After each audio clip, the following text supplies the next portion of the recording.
concordo muito com o que o Sakamoto está dizendo. O Benedito Gonçalves fez um trabalho bastante bom. Houve uma confluência de interesses entre o relator e o presidente do tribunal, os dois trabalharam em dobradinha. Mas eu queria lembrar que só está acontecendo porque o eleitor brasileiro fez a sua parte. O eleitor brasileiro removeu o entulho do Palácio do Planalto e abriu as portas para que o judiciário cumprisse a sua obrigação. O TSE está fazendo a parte dele, falta ainda a parte criminal, que está pendente de análise no Supremo Tribunal Federal, e eu lembro de um questionamento judicial feito no TSE contra a chapa Dilma Temer, que demorou 3 anos para ser julgado. Contra a chapa Bolsonaro-Mourão, de 2018, também houve um questionamento, demorou também a ser julgado.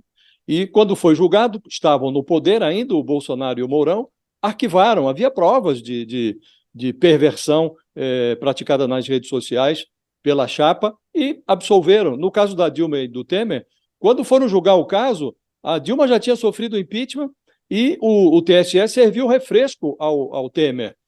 Uma decisão política, enterraram provas vivas de que houve financiamento ilegal da campanha e o julgamento se deu 3 anos depois, demorou. Então, aqui, o Bolsonaro está sendo tratado a pão e água pelo TSE porque não está mais no poder. Eu não tenho nenhuma dúvida de que se o Bolsonaro fosse hoje um presidente reeleito, o TSE não estaria fazendo o que está fazendo agora nesses julgamentos. Então, é essencial lembrar que o serviço vital foi feito pelo eleitor brasileiro, quando, por maioria de votos, expurgou do Palácio do Planalto um presidente que era inaceitável. Por isso, abriu o caminho para que o judiciário cumprisse a sua obrigação. Se o Bolsonaro estivesse reeleito, o tribunal não ousaria retirar-lhe o mandato. Fabiola. É. E você, Carol, bom dia. Vai chegando aqui no nosso All News sua análise sobre justamente essa atuação de Benedito, né?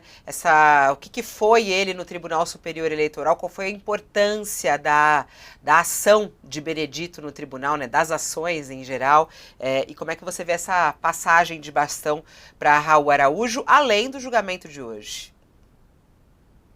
Oi, Fabiola, bom dia para você, para o Josias, para o Sakamoto, para todos que nos acompanham hoje.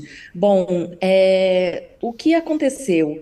O ministro Benedito Gonçalves, ele imprimiu um ritmo muito diferente dos ritmos das outras AGs que a gente vê julgadas pelo TSE. Como o Josias bem pontuou, como um presidente não foi reeleito, é muito mais fácil o TSE dar um ritmo mais rápido à tramitação desse tipo de ação. Normalmente, a gente vê o TSE caçando prefeitos de cidades de interior, governadores de estados.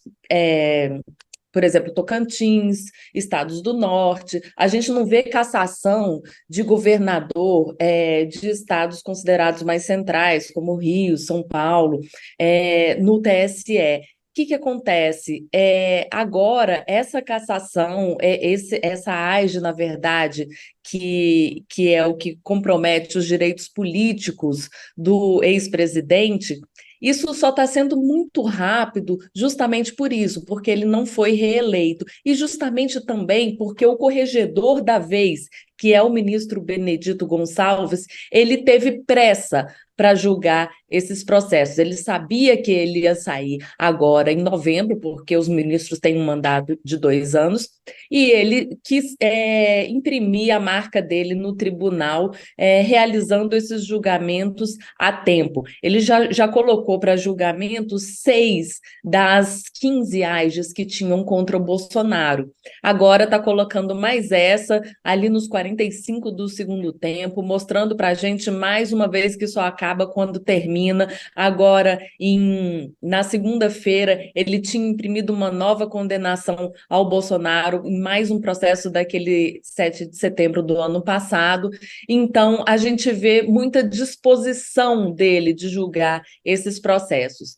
Em compensação, agora o Raul Araújo entra e a aposta dentro do tribunal é que o ritmo não seja tão acelerado assim. Primeiro, porque quando um corregedor toma posse, ele primeiro precisa tomar pé de como que tá, como que estão os processos, ver como que está sendo a investigação, o que que ainda falta para instruir os processos que faltam serem julgados. E aí, depois que passa essa parte, agora a gente já está em novembro, no fim de dezembro, agora a partir do dia 20 de dezembro, tem um recesso no judiciário, então o judiciário fecha as portas, não tem mais julgamento até o dia 1º de fevereiro de 2024. Então, até 1º de fevereiro de 24, é pouco provável que haja movimentação de forma mais relevante nesses processos que ainda faltam serem julgados.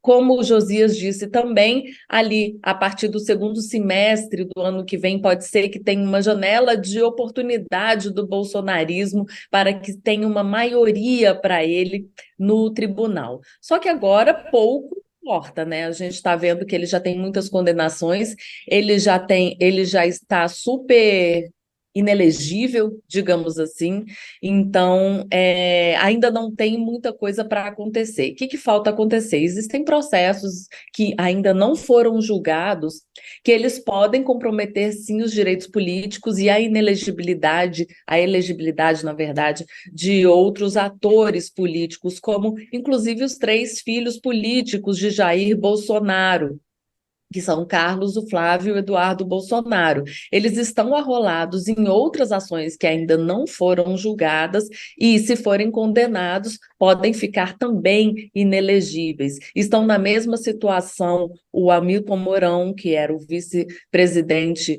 até o ano passado, e também o empresário Luciano Hang, que emprestou apoio ao Bolsonaro ao longo do mandato dele, que acabou também no ano passado. Então, esses outros atores terão o destino decidido pelo TSE. Bolsonaro já está inelegível, ele não pode ficar inelegível, então, assim, a situação dele não muda tanto, nem do Bolsonaro, nem do vice na chapa dele.